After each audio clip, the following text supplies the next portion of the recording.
On this video I'm going to show you how I painted Merry Brandybuck from Lord of the Rings.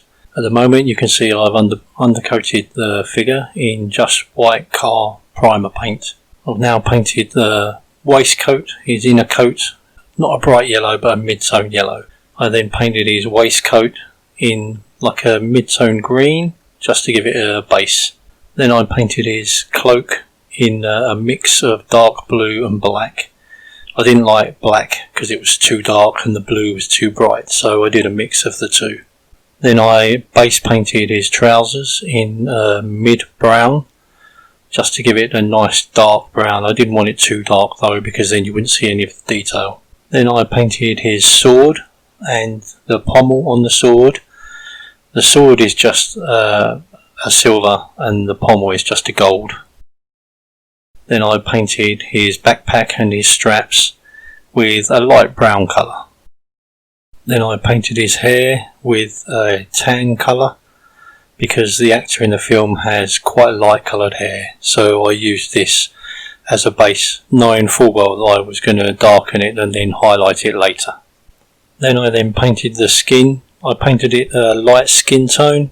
I knew I was going to darken it and put some shade in before I did any of the highlights, so just a starting skin tone was just a basic flesh tone. I then put a darker tone on the fur on his feet and painted the stone.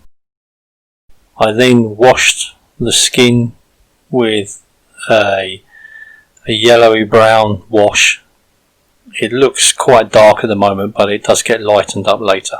Washed the hair and then dry brushed the hair so that it looked more realistic. I was quite happy with how this turned out really.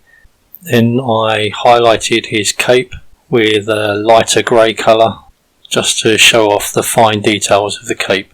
I also washed his backpack and his trousers and his cape with a brown wash just to give it some dark recesses. I then went over the face and added some highlights to his green cape and to his trousers as well. I also added highlights to the stone he's holding in his hand and also did some highlights on the sword.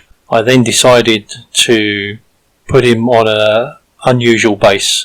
So on the base I painted some red, some orange and some yellows, and then when that was dry I then painted some dark brown crackle paint over the base. This is now the base finished to give the impression of the figure actually on its way to Mount Mordor. I hope you liked the video and don't forget to subscribe and click the subscribe button and the bell to get any notifications of new videos. If you want to leave any comments about what you would like to see on the channel in the future. Thanks for that. I'll see you soon.